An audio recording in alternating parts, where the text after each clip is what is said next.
Garden Basics with Farmer Fred is brought to you by Smart Pots, the original lightweight, long-lasting fabric plant container. It's made in the USA. Visit smartpots.com/Fred for more information and a special discount. That's smartpots.com/Fred. Welcome to the Garden Basics with Farmer Fred podcast. If you're just a beginning gardener or you want good gardening information, well, you've come to the right spot. We revisit one of the most popular segments ever aired on our program, why feeding your soil yields better results than feeding your plants. Sound confusing? Well, it's actually quite simple. You know, you can learn a lot when you hang out with retired college horticultural professor Debbie Flower at a nursery. We recently spent a morning looking at all the snail and slug control products that are available. Which ones are the most effective? Which ones are, shall we say, rather dubious? We find out. Also, Warren Roberts of the UC Davis Arboretum talks about one of the brightest lights in the late winter garden, the daffodil. It's all on episode 83 of the Garden Basics podcast, brought to you by Smart Pots. And we do it all in under 30 minutes. Let's go. Hi, everybody. Farmer Fred on the road at Eldorado Nursery and Garden in Shingle Springs. It's Plantapalooza. One of the speakers that is appearing here today works for Kellogg Garden Products, and she is a big advocate of doing things organically and also building up your soil. Giselle Schoniger. She's their organic teacher at Kellogg's. That's right. Thank you so much for having me on your show. You're such a delight. You know, I think that my background is, as I've shared with you in the past, actually is in the use of chemicals. I went to a production agricultural school, and about 16 years ago, I transitioned over to organics, and I've helped build 3 different brands of organic products. I tell you, all my soil and fertilizer classes made far more sense when I started working with nature instead of trying to control her. And you know, I think that when we look at fertility of how we feed plants, most of us that are using chemical fertilizers to feed plants, that is what we're doing. We're feeding the plant, but at the expense of the soil. What a lot of people don't realize is you should be feeding the soil, not the plant. If you feed the soil, you will be feeding the plant because that's how the plant gets its nutrients. Absolutely. When we look at chemical fertilizers, and you know, now this is just part of the story. It's not just about NPK, nitrogen, phosphorus, and potassium. But when you see a 30-30-30 NPK or 20-20-20 or a 16-16, that material is a chemically formulated product. It's salt. It's a salt-based product. It forces that plant to grow, and it creates a plant with a very thin cell wall, thin leaves, stems, and flowers. That plant is like an attractant to insects and diseases. But the damage is what we're doing below the soil. Those salts kill off beneficial life. And when you kill the good guys off, now you have a proliferation of disease-causing pathogens. Organics work in the opposite fashion. An all-purpose fertilizer might only be a 4-4-4 NPK, but it's about feeding the life in the soil, as you just said. So when you build good life in the soil, the natural good guys will always eventually outcompete the bad guys. And above ground, the plant has a thick cell wall, thick leaves, stems, and flowers. That plant now has more of a resiliency. It has a better immune system, if you will, from insect and disease attack. What are the key words on synthetic fertilizers that would indicate it contains salt?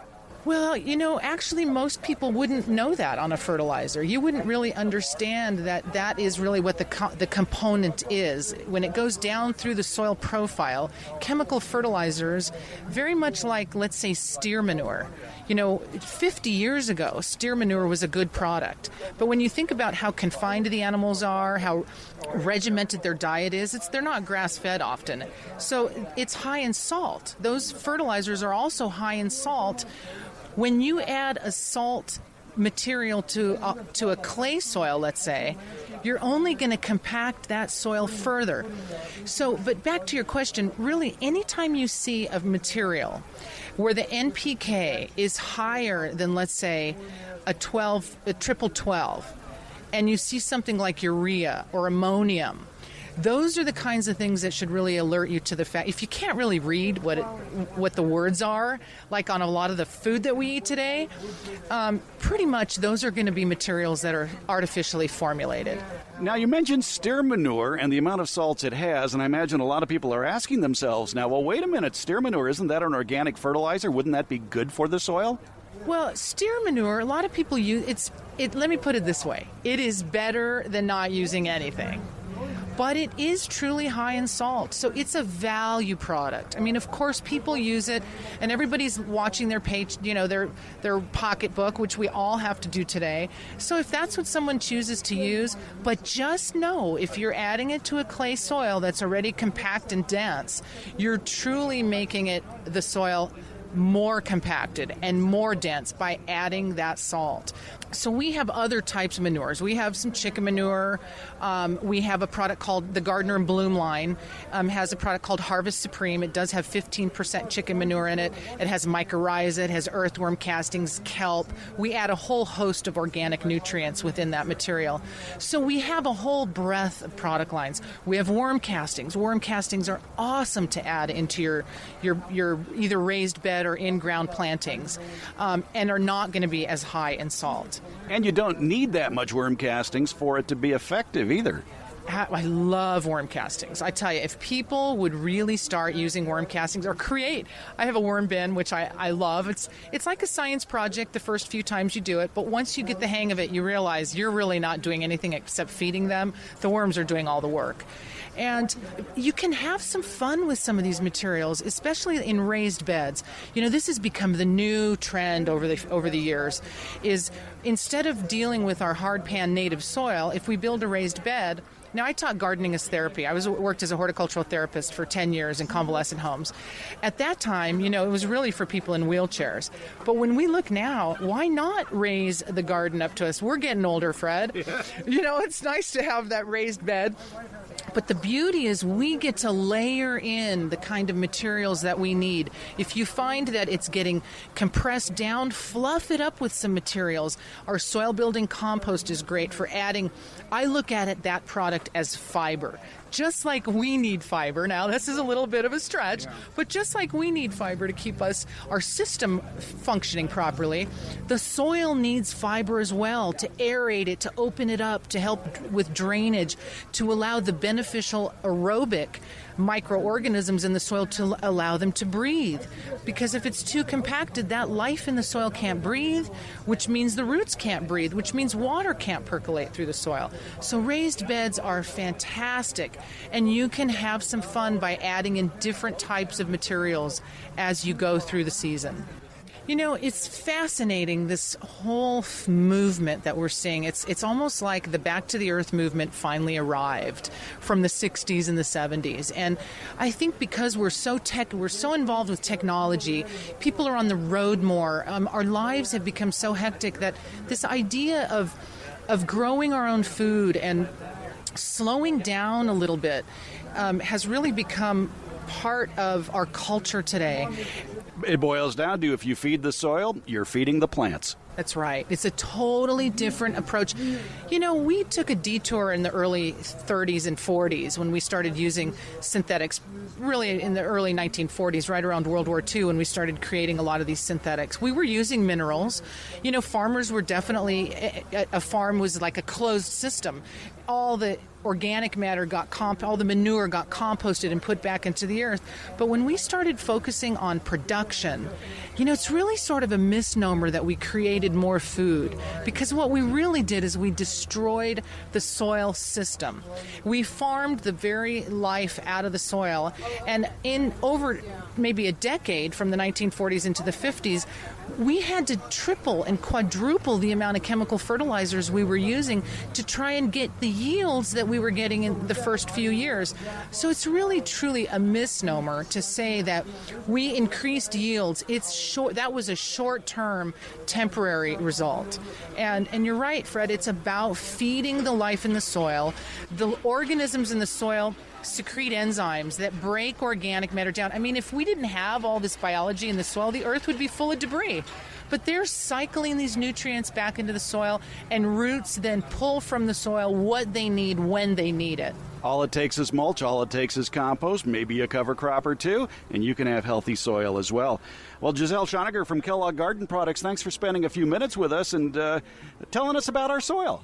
Thank you, Farmer Fred. It's been a delight. Thanks to all of our customers and all of our listeners out there. Thank you so much for your support.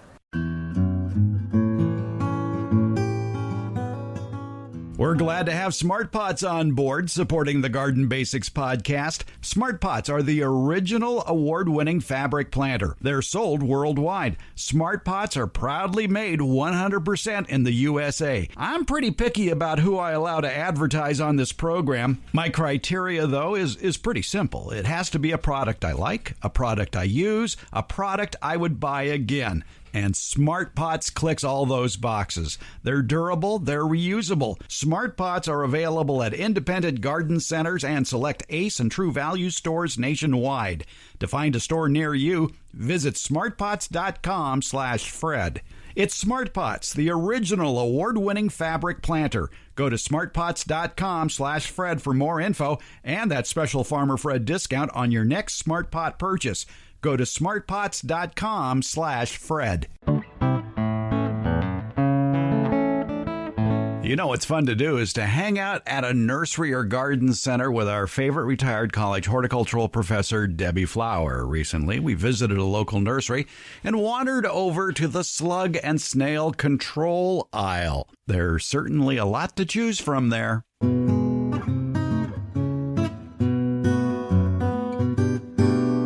Let's talk a little bit about mechanical, cultural, physical controls for controlling these pests, which are soon, you're going to find them in places you don't want to find them.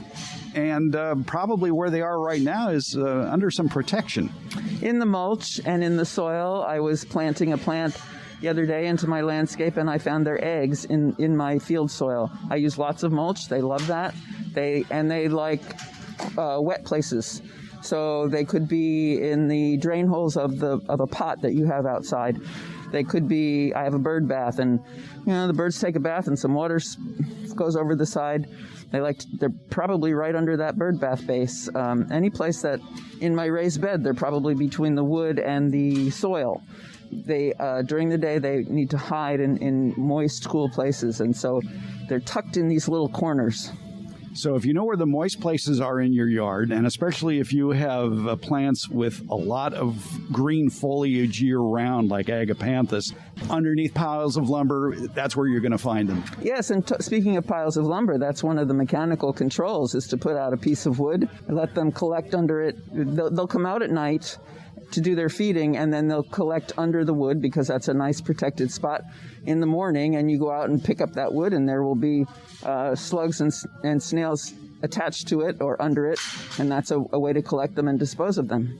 You mentioned that you found their eggs. What do their eggs look like? Their eggs are white and round and small.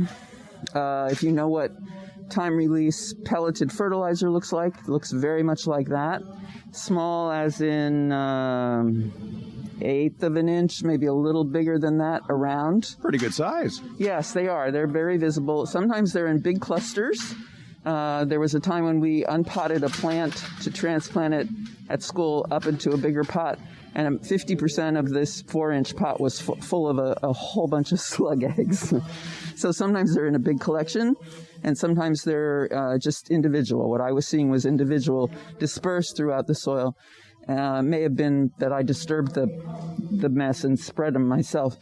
But they're wet. They're white and sort of translucent, and they're wet because their whole life of a slug depends on moisture. What did you do with the eggs? I just left them and put slug bait out. Okay. If it were a whole collection of them, well, actually, I was popping them. Okay, all right. When I could get to them, but I know there are more than what I saw. So I planted the plant and then I have lots of mulch, and that's a place they like to live, is in mulch, between the mulch and the soil. That's another wet, protected spot. So after I planted the plant and watered it in, always water after planting, and then came out with the slug bait and put that out. What is the active ingredient that you look for when shopping for a snail and slug control product? I prefer an iron phosphate type product. It will say that. There's always a list on a pesticide label that says active ingredients, and it will say iron phosphate. This one says sodium ferric, EDTA. That's something different.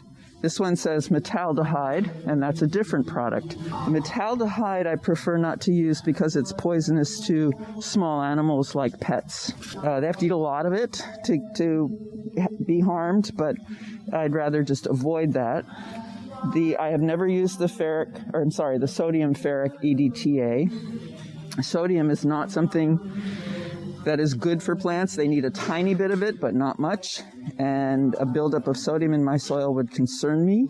Sodium, like in your table salt. But also the iron phosphate has its downside. If you use too much, it is toxic to worms.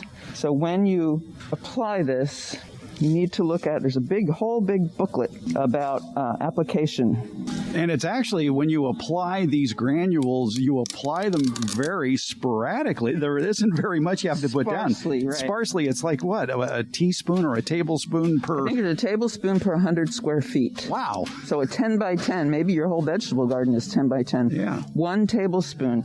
And that's because it can be toxic to worms at a higher population. Yeah, and you read the warnings on the back, too. And usually I say, well, you choose the one with the less toxic signal word, the 3 signal words: caution, warning, and danger.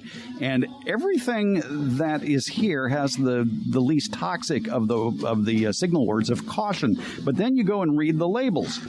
And I'm looking at the one with sodium ferric EDTA, and it says, caution, causes moderate eye irritation. Avoid contact with eyes or clothing. Wash thoroughly with soap and water after handling and before eating, drinking, chewing gum, using tobacco, and using the toilet. And then if you pick up the product that has metaldehyde for the active ingredient, the precautions and restrictions include this warning: this pesticide may be harmful to children and fatal to dogs and other domestic animals if ingested. Children and dogs may be attracted to metaldehyde products, both in the package and when applied. Children and domestic animals must be kept out of treated areas from the start of application until the applied product is no longer visible. And they're not kidding. If it's on the label, it's the law. It is. Labels are law. Yes. So that's why we always say read and follow all label directions. Okay. Now you're looking at the iron phosphate product? I am. Says similar to what the sodium ferric one did. Causes moderate eye irritation. Avoid contact with eyes or clothing. Wash thoroughly with soap and water after handling, before eating, drinking, chewing gum, using tobacco, and using the toilet, which is almost the exact wording. It is the exact warning. So then of the 3 we looked at, the iron phosphate and the sodium ferric EDTA would be the least toxic. Correct. Right. There's one more product here that I have not used much. Have you used this one? Yeah, that one, because it has 2 active ingredients. It has iron phosphate and it has spinosad. So basically, not only does it control slugs and snails, it will also control things like, turn it over and let's read it. Roly-polies. I like roly-polies. Yeah. Don't be afraid to open the big booklet label on the back of the pesticide. Treat it gently in case you don't buy it and you want it to look nice for the next person. But the label is there to be read. Okay. Pest controlled. Earwigs, cutworms, sowbugs, pillbugs, crickets, slugs, and snails.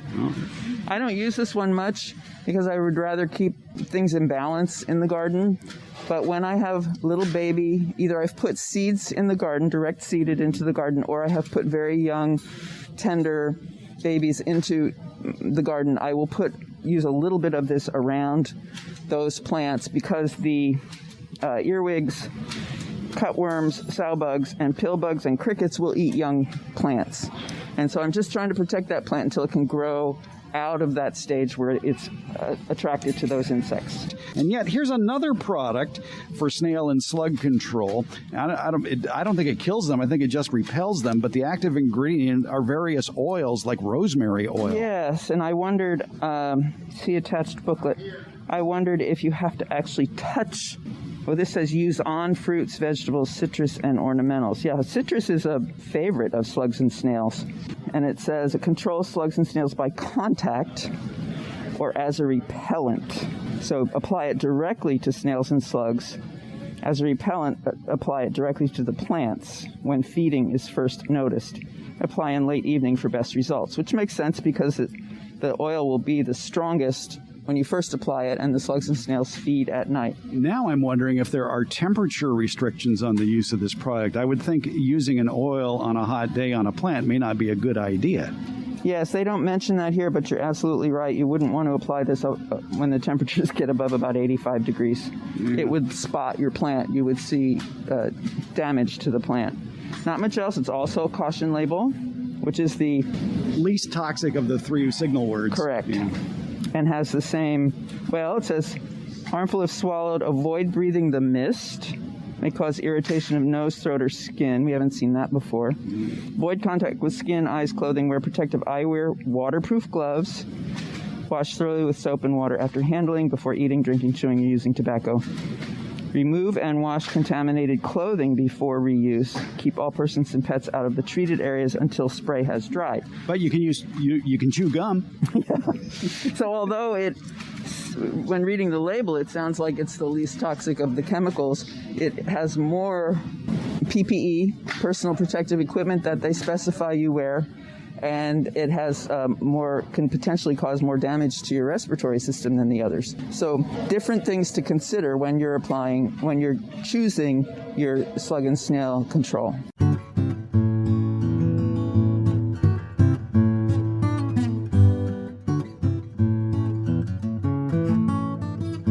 Here on the Garden Basics podcast, we like to bring in Warren Roberts, the Superintendent Emeritus of the UC Davis Arboretum, to give us a plant of the week, a plant that can be seen probably nationwide, and it just might be putting on a show currently where you live.